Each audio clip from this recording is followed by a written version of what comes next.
சமைக்கிறத விட ரொம்ப கொடுமையானது எது தெரியுமா? என்ன சமைக்கிறதுன்னு யோசிக்கிறது. ரொம்ப கஷ்டங்க. அது நல்லா வக்கனையா சாப்பிட்றாங்களே, போகும்போது சொல்லிட்டு போலாம்ல, சொல்லவே மாட்டாங்க. உங்க வீட்டில் என்ன பண்றாரு? அவர் இன்ஜினியரா இருக்காரு. நீ என்ன பண்ற? நான் சும்மா தான் இருக்கு. சும்மா இருக்க முடியுமா? நான் ஹவுஸ் வைஃப். ஹவுஸ் வைஃப்ங்கிறது கெட்ட வார்த்தை. அந்த ஆளுக்கு தானே வைஃப். ஒவ்வொரு ஞாயிறும் ஒவ்வொரு பண்டிகைகளும் எங்களுக்கு ஓய்வு நாட்கள். உனக்கு அன்னைக்குதான் பரப்பன ஊர்வன நடப்பன எல்லாம் வீட்டுக்கு வரும். பேரன்பு கொண்டவர்கள் ஆஞ்சி கொண்டு வந்து கொடுப்பாங்க, இல்லைன்னா அப்படியே கொண்டு வந்து போடுவோம். நான் தமிழ் படித்தவள், அதனால் எனக்கு ஒரு கர்வம் உண்டு. வாழ்த்துவதற்கு வயது தேவையில்லை, தமிழ் போதுமானது என்பதனால் அந்த பெருந்தகையை என் மொழியால் வாழ்த்துகிறேன். எது பெரியது என்கின்ற ஒரு கேள்வியை முருகப்பெருமான் ஔவையாரிடம் கேட்டதாக ஒரு கதை உண்டு. அப்படி கேட்கப்பட்ட பொழுது ஔவை சொன்னாள், பெரிது பெரிது புவனம் பெரிது, புவனமோ நான்முகன் படைப்பு, நான்முகன் திருமால் உந்தியில் பிறந்தோன், திருமால் அலைக்கடல் துயின்றோன், அலைக்கடல் சிறுமுனி கலசத்துள் அடக்கம், சிறுமுனி கலசமோ புவியில் சிறு மண், புவியோ அரவினுக்கு ஒரு தலைவாரம், அறவோ உமையவள் சிறுவிரல் மோதிரம், உமையவள் ஈசனுள் ஒடுக்கம், ஈசன் தொண்டருள் ஒடுக்கம், தொண்டரின் பெருமையை சொல்லவும் வேண்டுமோ என்றாள் ஔவை பாட்டி. அண்ணன் சேகர்பாபு அவர்கள் அறிமுகப்படுத்துகின்ற பொழுது ஒரு வார்த்தையை கேட்டார். திரை உலகம் வாழ்த்தும் தமிழ் உலகம் என்று இருக்கிறதே, பர்வீன் சுல்தானாவுக்கு இங்க என்ன வேலை என்று கேட்டார்.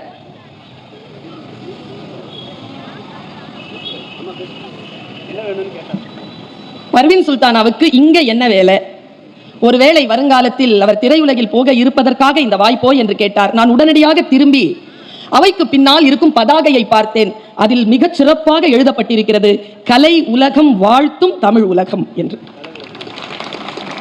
இங்கே முத்தமிழ் அறிஞருடைய மகனார் அண்ணன் தளபதி அவர்களுக்கு இப்பொழுதுதான் இசை வாழ்த்தி அமைந்திருக்கிறது.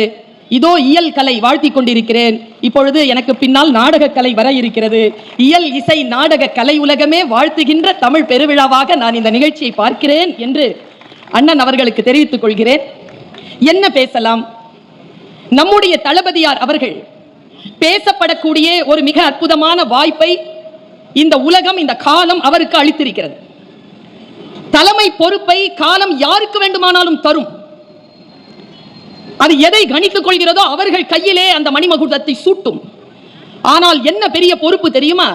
தன் மீது போர்த்தப்பட்டிருக்கக்கூடிய அந்த தலைமை பொறுப்பிற்கு தான் தகுதியானவன் என்பதனை நிரூபிக்கக்கூடிய தலைவர் தான் வருங்காலத்தில் வரலாற்றில் இடம்பெறுகிறார். தன்னுடைய தலையில் சூட்டப்பட்ட அந்த மணி மகுடம், அதற்கு முழு தகுதி பெற்றவர் தாம் என்பதனை அன்றாடம் இந்த தமிழகம் உணர்கின்ற அளவிலே அவ்வளவு அற்புதமாக தன் நிர்வாகத்தை நடத்தி கொண்டிருக்கக்கூடிய அந்த பெருமகனாருக்கு இந்த தமிழால் வாழ்த்து சொல்லுகிறேன். அலைபோல் உயர்வு, மலைபோல் அலைபோல் உழைப்பு, மலைபோல் உயர்வு என்று உங்களுக்கு பின்னால் இருக்கும் பதாகையில் எழுதப்பட்டிருக்கிறது. கொஞ்சம் யோசித்து பாருங்கள். அலைபோல் உழைப்பு இருந்தால் மலைபோல் உயர்வு வந்துதானே சேரும். அவ்வளவு சீக்கிரமாக அலைபோல் வேலை செய்துவிட முடியுமா? நான் இப்படி சொல்கிறேன், சந்தன மரம் உயர்ந்ததுதான், நம்முடைய தளபதியை போல சந்தன மரம் உயர்ந்ததுதான். ஆனால் சந்தன மரத்திற்கு இருக்கக்கூடிய மிகப்பெரிய சவால் என்ன தெரியுமா? சந்தன மரம் எப்பொழுதும் விஷமமான விஷக்கருத்துக்களால் வசீகரிக்கப்படும். அதை நோக்கி விஷக்கருத்துக்களும் தீய கருத்துக்களும் வந்த வண்ணம் இருக்கும். ஆனாலும் சந்தன மரம் உயர்ந்தது என்கிறான் கபீர். ஏன் என்றால் தன்னை நோக்கி பாய்ந்து வரக்கூடிய விஷக்கருத்துக்களால், விஷ பாம்புகளின் விஷத்தினால் ஒருபோதும் சந்தன மரம் பாதிப்படைவதில்லை என்பதனால் சந்தனம் உயர்ந்தது என்கிறான் கபீர். உயர்ந்ததான ஒரு சந்தன மரமாக நமக்கு முன்னால் நிற்கிறார் நம்முடைய முதலமைச்சர் தளபதி அண்ணன் அவர்கள். நான் இப்படி யோசித்து பார்க்கிறேன். அவரிடத்தில் நான் கூர்ந்து பார்த்த ஒரு விஷயத்தை பேசுகிறேன் என் தோழமைகளே.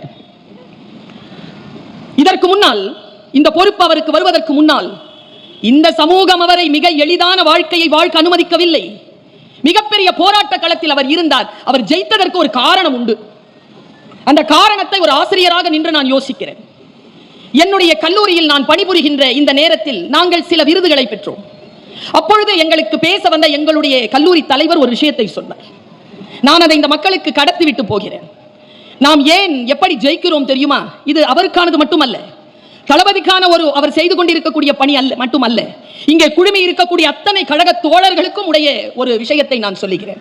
அவருடைய பிறந்த நாளில் நாம் சில தீர்மானங்களை, சில உறுதிப்பாடுகளை எடுத்துக்கொள்ள வேண்டும் என்பதற்காக இந்த கருத்தை நான் சொல்லுகிறேன். ஆலிஸ் இன் வண்டர்லேண்ட் ஒரு படம், முடிஞ்சா அதை இன்னைக்கு பாத்துருங்க, யூடியூப்ல இருக்கு. அதுல ஒரே ஒரு காட்சி, வெள்ளை ராணி ஓடிக்கொண்டிருப்பாள். அவளை பார்க்க வருவாள் ஆலிஸ். அவள் ஒரு சின்ன பொண்ணு. அவளும் அந்த ராணியோடு சேர்ந்து ஓடுவாள். ஓடு ஆலிஸ், நிற்காதே ஓடு என்பாள் அந்த ராணி. ஓடிக்கொண்டே இருக்கும் அந்த ஆலிஸ் கேட்பாள், ராணி எங்கே போகிறோம்? அப்பொழுது அந்த ராணி சொன்ன பதில் தான் நமக்கான செய்தி, எங்கேயும் போக இல்லை. எங்கேயும் போக இல்லை என்றால் ஏன் ஓடுகிறோம் என்று கேட்பாள் ஆலிஸ். அதற்கு ராணி தந்த பதில் என்ன தெரியுமா? நாம் நின்று கொண்டிருக்கக்கூடிய நிலம் பின்னோக்கி நகர்ந்து கொண்டிருக்கிறது. ஏற்கனவே நிற்க வேண்டிய இடத்தில் நிற்க வேண்டும் என்றால் தலைதெறிக்க நாம் ஓடியாக வேண்டும் என்று சொல்லுவாள் ராணி. நாம் பெற்றிருக்கக்கூடிய இந்த வெற்றியை தக்க வைத்துக் கொள்வதற்காகவே மிக மிக பாடுபட வேண்டியதாக இருக்கிறது. அதனால் தான் அவர் சொல்லுகிறார், அலை போல் உழைப்பு செய்தால் மலை போல் உயர்வு வந்து சேரும் என்று. இப்படி யோசிக்கிறேன். இப்போ சமீபத்தில் நம்ம எல்லாருமே வியந்து பார்த்த ஒரு கால்பந்து போட்டி நடந்தது. இந்த கால்பந்து போட்டியில ஜெயித்தது அப்படின்னு சொன்னாலே ஒருத்தருடைய பேரை தான் சொல்லுவோம். சபையில் யாரேனும் சொல்றதுக்கு இருக்கிறீங்களா? மெஸ்ஸி. எல்லாருமே அவன் சேர்ந்த நாட்டை யாரும் சொல்லவில்லை, மெஸ்ஸி என்கிறோம். சரி, மெஸ்ஸியினுடைய வாழ்க்கையை கொஞ்சம் யோசித்து பாருங்கள். 5 முறை அவன் உலக கோப்பையில் கலந்து கொள்கிறான். 5வது முறை தான் அவனுக்கு பரிசு கிடைக்கிறது. அந்த 5வது முறையாக அவன் அந்த கோப்பையை வெல்லுகின்ற பொழுது, அவன் முதலில் அவன் ஆடுகின்ற பொழுது அவனுடைய நாடு சவுதி அரேபியா கிட்ட தோக்குது. தோற்றதற்கு பிறகும் அந்த வேர்ல்ட் கப்பை அவன் தான் ஜெயிக்கிறான். அப்படி என்றால் அவனுடைய ஸ்ட்ராட்டஜி என்ன? இந்த ஸ்ட்ராட்டஜியை தான் நாம கொஞ்சம் யோசிக்கணும். மெஸ்ஸியினுடைய ரொம்ப அற்புதமான ஒரு படம் ஒன்று இருக்கு. அவன் வேர்ல்ட் கப்பை கையில் வச்சுக்கிட்டு இருக்கிற போட்டோ இல்ல, வேர்ல்ட் கப்பை ஜெயிச்சுட்டு அப்படி அந்த வேர்ல்ட் கப் அந்த பக்கம் கிடக்கும், சோஃபால படுத்தி அவன் தூங்கிட்டு இருப்பான். இந்த உலகத்திற்கு அவன் என்ன சொன்னான் தெரியுமா? 25 ஆண்டு காலமாக உழைத்தேன், இதோ இந்த கோப்பைக்காகத்தான் உழைத்தேன், கோப்பையை பெற்றுக்கொண்டேன், இதோ ஓய்வெடுத்துக் கொண்டிருக்கிறேன் என்றான். ஆனால் நான் அப்படியே தளபதியை பார்க்கிறேன். 60 ஆண்டு காலம், எவ்வளவு பெரிய உழைப்பு! கடைசியாக வந்து முதலமைச்சருடைய நாற்காலியில் உட்கார்ந்த அந்த வினாடி முதல் ஏற்கனவே தொலைத்த தூக்கத்தோடு சேர்ந்து இயற்கை அளித்த அத்தனை ஓய்வையும் அவர் தொலைத்து இருப்பதுதான் மெஸ்ஸியை விட அங்க போய் நிற்கிறார். நாம 2 ஹீரோ இருக்கு, ஒன்னு மெஸ்ஸின்னு சொல்றோம்ல, இன்னொரு பேரை சொன்னா எல்லாருமே கை தட்டுவீங்க. அதே கால்பந்து ஆட்ட வீரன் தான் ரொனால்டோ. பையன் சொன்னா பாருங்க, ரொனால்டோ. இந்த ரொனால்டோ யார் தெரியுமா? உண்மையா நான் சொல்றேங்க, மெஸ்ஸியை விட என்னை கவர்ந்தவன் ரொனால்டோ. ஏன் தெரியுமா? மெஸ்ஸி ஜெயிச்சிட்டாங்க, ரொனால்டோ தோத்துட்டான், மொராக்கோ கிட்ட தோத்தான். தோத்த உடனே அவன் என்ன செஞ்சான் தெரியுமா? தன்னுடைய நாட்டுக்கு போனான், ஸ்பெயின் நாட்டுக்கு போனான். நாட்டுக்கு போய் அவன் 37 வயசுங்க அவனுக்கு. நாட்டுக்கு போனான், ராத்திரி 11 மணி. அடுத்த நாள் காலையில் பத்திரிகையாளர்கள் அவன் வீட்டிற்கு வந்த பொழுது அவன் வீட்டில் இல்ல. அவன் எங்க இருந்தான் தெரியுமா? அவன் கிரவுண்ட்ல இருந்தான். வாழ்க்கையில் ஜெயிக்கிறோமோ தோக்கிறோமோ முக்கியம் இல்லை, களமாடி கொண்டிருக்கிறோமே அதுதான் முக்கியம் என்கிறானே ரொனால்டோ. அதற்காகத்தான் $280 மில்லியன் போட்டு சவுதி அரேபியா கவர்மெண்ட் அல் நிசார்ங்கிற தொண்டு நிறுவனத்தை வச்சு அவனுக்கு வேலை கொடுத்திருக்கு. ஒரு வருஷத்துக்கு 250 கோடி ரூபாய்க்கு சம்பளம் அவனுக்கு. மெஸ்ஸியை விட அதிக சம்பளம். மெஸ்ஸியை போல் உறங்கி விடாமல், ஜெயித்தாலும் ரொனால்டோவை போல் வேலை செய்து கொண்டிருக்கக்கூடிய the real hero of this era, the real hero of this Tamil Nadu, the real hero of this India, mister M.K. Stalin அவர்தான். எப்படி அவர் ஜெயிக்கிறார் என்ற ஸ்ட்ராட்டஜியை மட்டும் பாருங்க. எங்க சாதாரணமாவே கீழே உட்கார்ந்து எந்திரிக்க முடியலங்க, 3 ரவுண்ட் அடிக்கிறாங்க. எப்ப தூங்குறாரு எப்ப முடிக்கிறாருன்னு தெரியல. என்ன அகவை அவருக்கு? 3 மணி நேரம் 4 மணி நேரம் தான் உறக்கம், 1 மணி நேரத்திலிருந்து 2 மணி நேரம் உடற்பயிற்சி.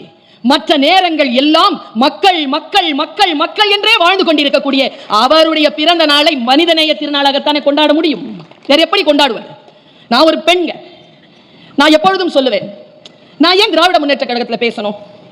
எங்க தலைவரை பத்தி பேசணும்னாலும், முத்தமிழறிஞரை பத்தி பேசணும்னாலும், திராவிட மாடல் பத்தி பேசணும்னாலும், திராவிடம் பத்தி பேசணும்னாலும் நான் ஏன் வந்து நிக்கிறேன்? ஒன்றும் இல்லைங்க, ஒரே ஒரு காரணம் தான், நன்றி உணர்வு.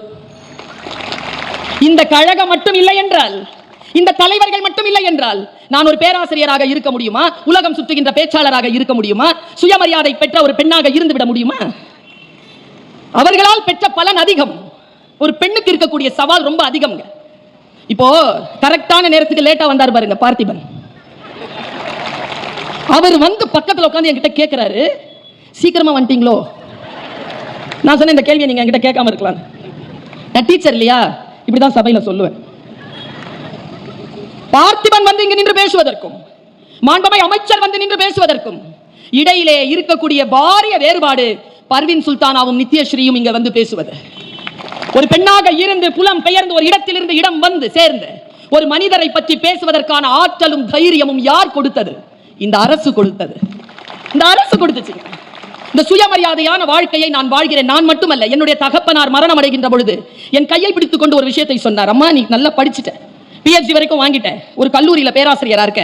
ஆனா ஒண்ணு மட்டும் ஞாபகம் வச்சுக்கோ, நீ படிச்சது உனக்காக மட்டும் இல்லை, உன்னை போல படிக்க முடியாமல் படிக்க வேண்டும் என்று துடித்துக் கொண்டிருக்கக்கூடிய பல்லாயிரக்கணக்கான பல லட்சக்கணக்கான பெண்களுக்காகவும் சேர்த்துதானம்மா நீ படித்திருக்கிறாய் என்று சாதாரணமான ஒரு தகப்பன் தன் பிள்ளைக்கு சொன்னார் என்றால் முத்தமிழ் அறிஞர் தன் மகனுக்கு என்ன சொன்னார்? எங்க போலீஸ்காரங்க, அவங்களுக்கு உடலியல் ரீதியாக 1000 பிரச்சனைங்க. போலீஸ் வேலை தான் வந்திருக்கிறோம்.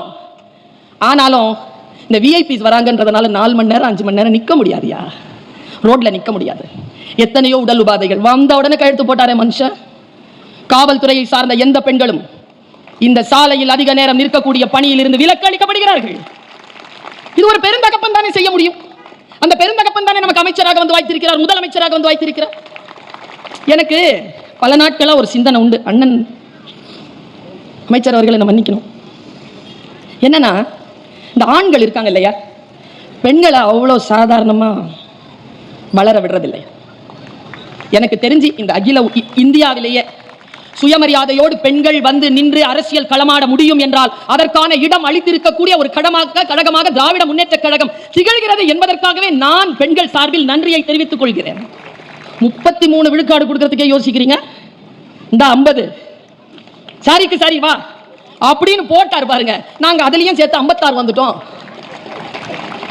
எனக்கு ரொம்ப சந்தோஷம். ஒரு அப்பாவை கொஞ்சம் மாதிரி கொஞ்சம் நான் அவரை என்ன தெரியுமா, வீட்டை விட்டு வெளியில போன்னு சொல்லுவாங்க தெரியுமா நம்மள. ரொம்ப விளாட்டுனா வீட்டை விட்டு வெளில துரத்திடுவேன். இப்போ சொல்ல வீடை ஏன் பேர்ல தான் பண்ணாரா இல்லையா? அரசு வீடு கொடுத்தால் அது பெண்களுடைய பெயரில் தான். இந்த சமைக்கிறத விட ரொம்ப கொடுமையானது எது தெரியுமா? என்ன சமைக்கிறதுன்னு யோசிக்கிறது. அது ரொம்ப கஷ்டங்க. அது நல்லா வக்கனையா சாப்பிட்றாங்களே, போகும்போது சொல்லிட்டு போலாம்ல, சொல்லவே மாட்டாங்க. இதுல என்ன பிரச்சனைனா, இந்த வீட்டு வேலை செய்யறது அப்படிங்கிறது வந்து பெண்களுக்கே உரித்தான ஒரு விஷயம். நான் இவருக்கு நன்றி சொல்றேன். இந்த பட்ஜெட் தொடர்ல ஐயா ஒரு விஷயத்தை அறிவிச்சார். எனக்கு அது எப்படி நன்றி, எனக்கு வாய்ப்பே கிடைக்கல, எனக்கு நன்றி சொல்றதுக்கு வாய்ப்பே கிடைக்கல. அண்ணன் மாண்பமை இந்து மற்றும் அறநிலையத்துறை அமைச்சர் அவர்கள் ஏற்படுத்தி கொடுத்த இந்த சபையிலே அவருக்கு நான் நன்றி சொல்லுகிறேன். எப்படி சொல்றேன் பாருங்க. ஒரு கவிதை படிச்சேன். நல்ல கவனமா கேட்கணும். பொம்பளைங்கல்ல,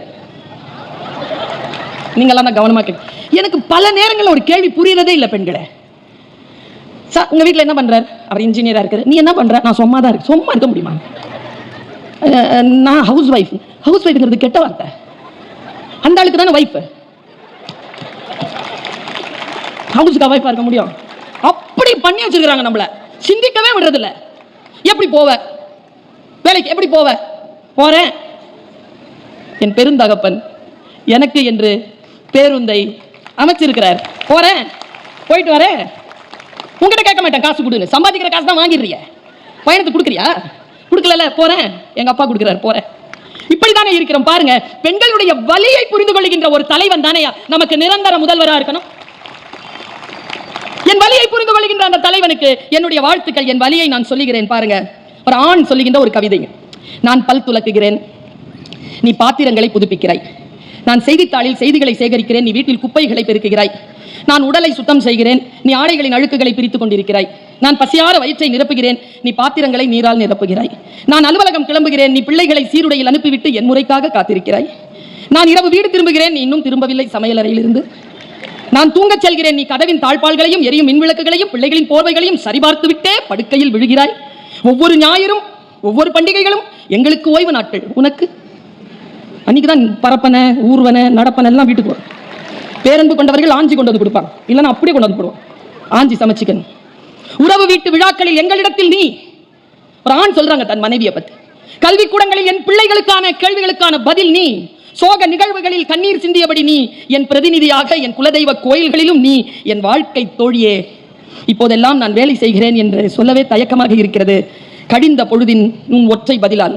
புள்ளி விவரம் சேகரிக்க வந்த அரசு ஊழியர் உன்னிடம் கேட்டார், வேலை பார்க்குறீங்களாமா? உன் பதில், இல்லைங்க, நான் வீட்டில் சும்மா தான் இருக்கிறேன். இந்த வீட்டில் சும்மா தான் இருக்கிறேன் என்று சொல்லுகின்ற வலி பல நூறு ஆண்டுகளாக தொடர்கின்ற பொழுது நீ சும்மா இல்லை, உனக்கான ஊதியம் 1000 ரூபாயை இந்த அரசு தரும், அந்த ரூபாயை வாங்கிக் கொள் பெண்ணே என்று எங்கள் உழைப்பிற்கு, வீடுகளில் நாங்கள் உழைக்கின்ற உழைப்பிற்கும் கூலி கொடுக்கிறாயே எங்கள் தலைவா. தகப்பன் தானே இப்படி செய்ய முடியும். நீயும் நானும் சேர்ந்து எடுத்துக்கொண்ட புகைப்படங்களில் நீ நாற்காலியில், நான் நாற்காலியில் உட்கார்ந்து இருக்க, எனக்கு பின்னால் எப்பொழுதும் நின்றிருப்பாய் நீ. உன் இனத்து கற்புக்கரசிகளை காட்டி மிரட்ட வேண்டாம். என் இனத்து அயோக்கியர்களை பற்றி தெரிந்திருந்தாலும் மௌனமாக இருப்பாய். நீ எனக்கு இருப்பதை யாரும் கேட்டால் ஒழிய சொல்வதில்லை. நான் உனக்கு இருப்பதை ஆபரணங்கள் அணிந்து அறிவிப்பாய். எனக்கு பின்னால் என் நினைவுகளோடு வாழ வைக்கிறார்கள் உன்னை, உனக்கு பின்னால் உன் தங்கையோடு வாழ வைக்கிறார்கள் என்னைன்னு எழுதலாம்.